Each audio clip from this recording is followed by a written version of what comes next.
بسم اللہ الرحمن الرحیم۔ کل کا جو بھی سبق میں نے پڑھایا تھا سب کو ہم نے نیٹ پہ ڈال دیا ہے اور آپ تک ہم نے شیئر کر دیا اس کو، وہاں سے آپ لوگ دیکھیے گا۔ کل جو بات ہوئی تھی کہ خاص کا حکم یہ ہے کہ اس پر عمل کرنا کیا ہے، یقینی طور سے واجب ہے، اور اس کے مقابلے میں اگر خبر واحد یا قیاس آ جائے تو اگر ان دونوں کے درمیان جمع کرنا ممکن ہو بغیر خاص کے حکم میں تبدیلی کیے تو پھر عمل کیا جائے گا، دونوں پہ عمل کیا جائے گا، ورنہ پھر کتاب اللہ پر عمل کیا جائے گا اور اس کے مقابلے میں جو بھی خبر واحد یا قیاس ہو تو اسے چھوڑ دیا جائے گا۔ اب یہ بات چلی تھی، مثال اللہ رب العزت کا قول ہے یتربصن بانفسہن ثلاثۃ قروء، کہ عورتیں مطلقہ اپنے آپ کو روکے رکھیں 3 قروء۔ تو قروء سے مراد کیا ہے؟ تو امام اعظم ابو حنیفہ نے حیض مراد لیا ہے اور امام شافعی نے طہر مراد لیا ہے، ٹھیک ہے نا، اور دونوں کی اپنی اپنی جو دلیل تھی وہ ہم نے پیش کر دیا تھا، ٹھیک ہے۔ اب اور نیچے آ جائیے، کہا کہ اگر مراد لیا جائے کیا طہر تو لازم ترک العمل بہذا الخاص، تو اس خاص پر عمل کرنا ترک لازم آئے گا، یعنی اس خاص پر عمل نہیں ہو پائے گا۔ اور خاص سے مراد کیا ہے؟ لفظ ثلاثہ، جو خاص عدد معلوم کے لیے وضع ہے، موضوع ہے۔ تو اگر امام شافعی کے اکارڈنگ آپ طہر مراد لے رہے ہیں تو پھر ایسی صورت میں وہ خاص جس پر عمل کرنا واجب ہے اس پر عمل نہیں ہو پائے گا، اس کا ترک لازم ہے۔ کیوں؟ اس کی وجہ یہ ہے کہ ہم نے کل سمجھایا تھا کہ طلاق جو مشروع ہے وہ طہر میں، کس میں ہے؟ اور کسی شخص نے طہر میں طلاق دے دیا تو ظاہر سی بات ہے کچھ حصہ اس کا گزر گیا ہوگا، اور جب کچھ حصہ گزرا تو آیا اس طہر کو آپ مراد لیں گے ایام عدت میں یا نہیں؟ اگر اس طہر کو مراد لے رہے ہیں کیونکہ ان کے نزدیک 3 طہر ہو جائے گا، اور ہم حیض مراد لے رہے ہیں تو ہمارا نزدیک 3 حیض عدت ہوگی۔ تو اگر طہر کا وہ حصہ مراد لے رہے، طہر کا وہ دن جو گزر گیا ہے اگر آپ وہ طہر مراد لے رہے ہیں تو پھر ظاہر سی بات ہے 3 پر عمل نہیں ہو جائے گا۔ کیوں؟ اس لیے کہ 2 ہوگا اور تیسرے کا بعض حصہ ہوگا۔ اور اگر اس طہر کو چھوڑ دے رہے ہیں تو پھر آپ کیا کریں گے؟ دوسرے طہر سے شروع کریں گے 3، تو پھر کیا ہوگا؟ 3 ہوگا اور چوتھا کا بعض حصہ ہو جائے گا، 3 طہر ہو جائے گا، چوتھے کا بعض حصہ۔ تو گویا ثلاثہ کا لفظ جو خاص تھا اس خاص پہ عمل نہیں ہو رہا ہے امام شافعی کے مذہب پر، اور امام اعظم کا مذہب لے لیا حیض، تو اب کیا ہے؟ طلاق مشروع ہے کس میں؟ طہر میں، تو طہر میں طلاق دے گا اور مکمل حیض کے ایام کو عدت میں 3 شمار کرتا چلا جائے گا۔ تو امام اعظم کے مسلک پر ثلاثہ جو خاص ہے اس پر عمل ممکن ہے نہیں؟ تو امام شافعی کا مذہب ہمارے نزدیک کیا ہے؟ مرجوح ہے۔ کیا ہے؟ مرجوح۔ راجح کس کا ہوا؟ امام اعظم کا۔ اب اس اختلاف کی بنیاد پر جو مسائل نکل رہے ہیں اب وہاں سے کہہ رہے ہیں، پہلے ہم اس کا ترجمہ کر لیتے ہیں۔ کہا کہ لازم ترک العمل بہذا الخاص، اس خاص پر عمل کا ترک لازم آئے گا۔ کیوں؟ لأن من حملہ علی الطہر لا یوجب ثلاثہ اطہار، اس لیے کہ وہ یعنی امام شافعی نے جو طہر پر محمول کیا ہے تو پھر 3 طہر لازم واجب نہیں ہوگا، بل طہرین و بعد الثالث، جب آپ لیں گے اس طہر کو تب، ٹھیک ہے، تو کیا ہوگا؟ 2 طہر ہوں گے اور تیسرے کا بعض ہو جائے گا۔ وَهُوَ الَّذِي وَقَعَ فِيهِ طلاق، اور تیسرا وہ ہوگا جس میں طلاق دیا گیا ہے، جس میں طلاق واقع ہوئی ہے، ٹھیک ہے نا۔ اب یہاں سے ان دونوں میں جو اختلاف ہے اس اختلاف سے کہ کن مسائل میں اختلاف رونما ہوں گے وہ بتا رہے ہیں۔ فَيُخَرَّجُ عَلَى هَذَا الْحُكْمِ، تو اس اختلافی حکم پر مسائل کا اس طرح سے استنباط ہوگا، استخراج ہوگا کہ الرجعۃ فی الحیضۃ الثالثہ وزوالہ، کہ امام اعظم کے نزدیک تیسرے حیض میں بندہ شوہر اس سے رجوع کر سکتا ہے۔ جیسے مان لیجئے طلاق رجعی دیا، کیا دیا؟ طلاق رجعی، ایک طلاق، اور تو بندے کو اختیار ہوتا ہے کہ وہ عدت کے گزرنے سے پہلے کیا کر لے؟ رجوع کر لے۔ کیا کر لے؟ رجوع کر لے۔ تو ایک حیض گزرا ابھی بھی اس کو اختیار ہے، 2 حیض گزرا ابھی بھی اختیار ہے، تیسرا حیض گزر گیا تو اب اختیار نہیں ہے. کیوں؟ اس لیے کہ امام اعظم کے نزدیک 3 حیض گزر چکا، عدت پوری ہو گئی. اب اس بندی پر، مطلقہ پر جو طلاق واقع ہو گئی ہے وہ طلاق بائن. کیا واقع ہو گئی ہے؟ طلاق بائن. چونکہ طلاق رجعی کی عدت گزرنے کے بعد طلاق بائن پڑ جاتی ہے. کیا پڑ جاتی ہے؟ طلاق بائن، حمزہ کے ساتھ. تو اب کیا ہے؟ بغیر نکاح کے وہ واپس نہیں آ سکتی ہے. لیکن امام اعظم، امام شافعی کے نزدیک جائے نہیں آ سکتی. کیوں؟ اس لیے کہ 3 حیض سے پہلے 3 طہر گزر گیا. نہیں سمجھے؟ اب دیکھیے، طہر جس میں وہ طلاق دیا، ایک حیض گزرا، پھر تو 1 حیض گزر رہا، پھر طہر 2 طہر گزر گئے، پھر حیض تو 2 حیض ہو گئے، اور تیسرا طہر امام شافعی کے نزدیک تو گویا عدت پوری ہو گئی. اور ہمارے نزدیک کیا ہے؟ ابھی تیسرا حیض باقی ہے نہیں. تو ہمارے نزدیک کیا ہے؟ شوہر لوٹا سکتا ہے، تیسرے طہر میں لوٹا سکتا ہے نا، اور تیسرے حیض سے پہلے لوٹا سکتا ہے. لیکن امام شافعی کے نزدیک نہیں لوٹا سکتا. کیوں؟ اس لیے کہ تیسرے حیض سے پہلے 3 طہر گزر گیا. جب 3 طہر گزر گیا، مراد ان کے نزدیک وہی ہے. تو ایسی صورت میں عورت عدت سے گزر گئی. اب عدت کے بعد اسے طلاق بائن پڑ گیا. اب بغیر نکاح کے وہ شوہر لوٹا نہیں سکتا. پہلا اختلاف اس میں ہم نے کہا نا کہ ایک چھوٹے چھوٹے جملے میں ایک اختلاف ہوگا. ٹھیک ہے. اچھا جی، تو رجعیت کا اختیار ہے تیسرے حیض میں امام اعظم کے نزدیک. وَزَوَالُهُ، اور اس کے زوال میں بھی اختلاف ہوگا کہ امام شافعی کے نزدیک عورت نکل گئی نکاح سے. تیسرے حیض میں عورت نکل گئی نا، چونکہ 3 حیض مکمل، 3 طہر مکمل ہو گیا امام شافعی کا، مطلب امام شافعی کے نزدیک 3 طہر کیا ہوگا؟ مکمل ہو گیا. ٹھیک ہے نا. تو اب کیا ہوا؟ امام شافعی کے نزدیک بندی نکل گئی نکاح سے، امام اعظم کے نزدیک ابھی نہیں، جب تک کہ تیسرا حیض نہ گزر جائے. ٹھیک ہے. وہ تصحیح نکاح الغیر، امام شافعی کے نزدیک وہ بندہ دوسرے سے،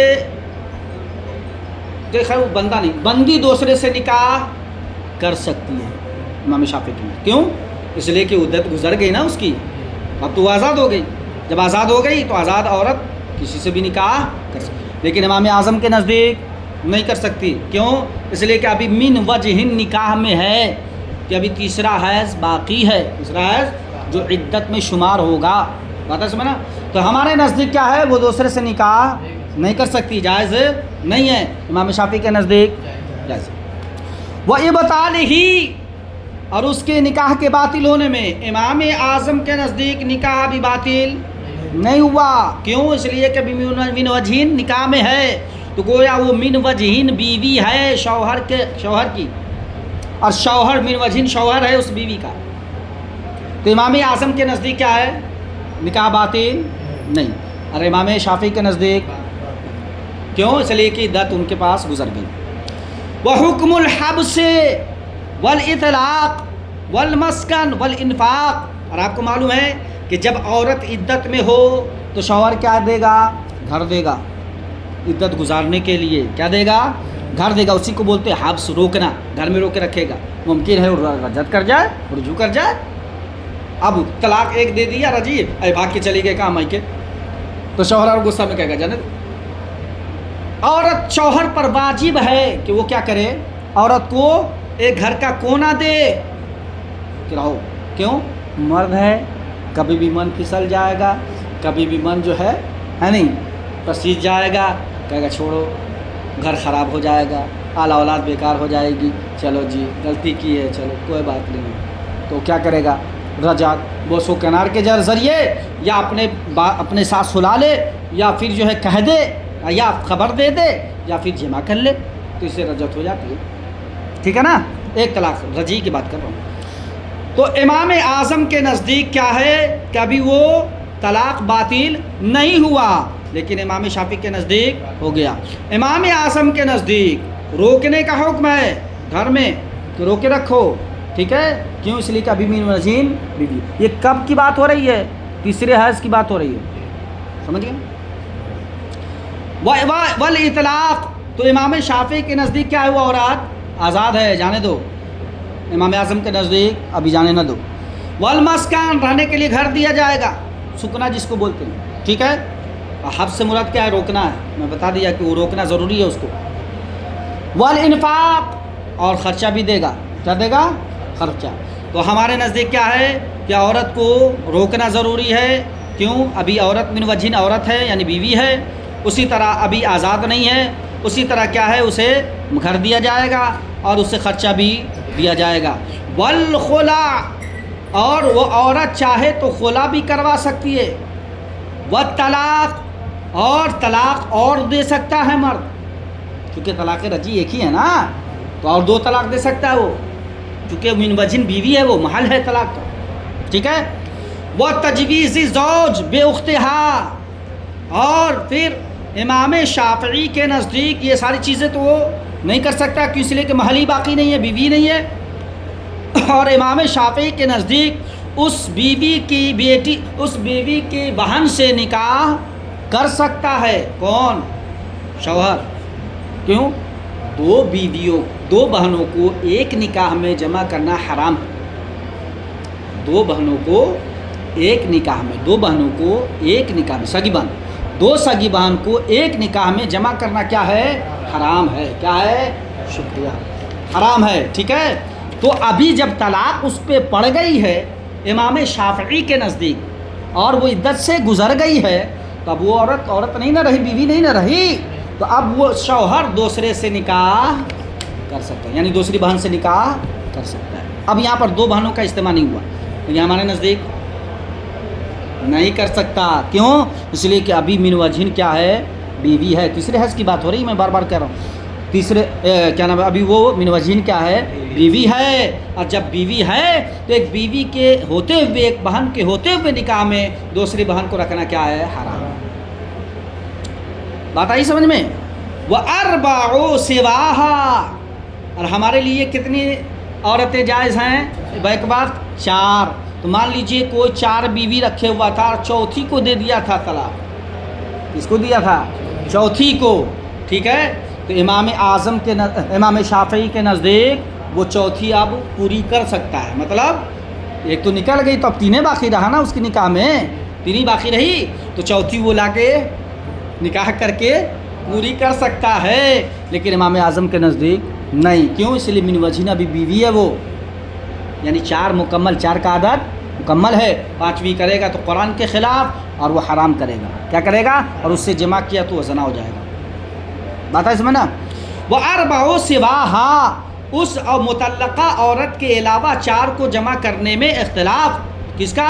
امام شافعی کے نزدیک جمع کر سکتا ہے، یعنی چوتھا نکاح کر سکتا ہے، اور امام اعظم کے نزدیک میں نے بولا تھا چھوٹے چھوٹے جملے میں اختلاف ہے، غور سے دیکھیے گا۔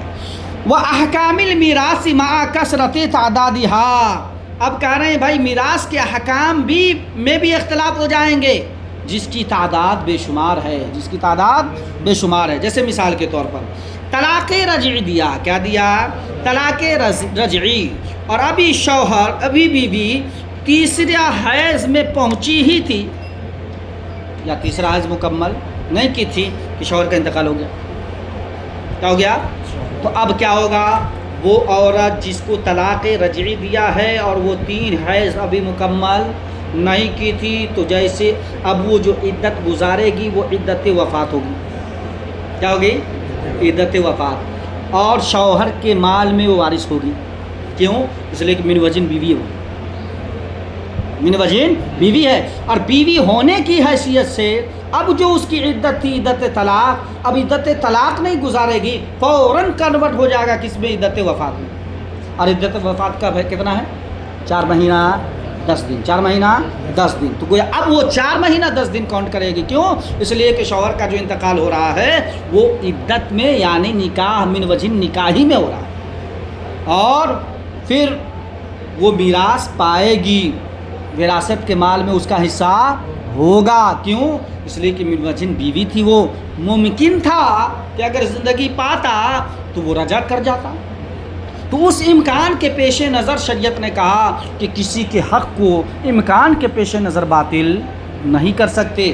بڑی باریکی ہے، کسی کے حق کو امکان کے پیش نظر باطل نہیں کر سکتے. اور امام شافعی فرماتے ہیں اوہ نکل گئی ہے نا، نکاح سے جب نکل گئی ہے تو اب وہ عدت بیوی نہیں رہی تو عدت وفات کہاں سے؟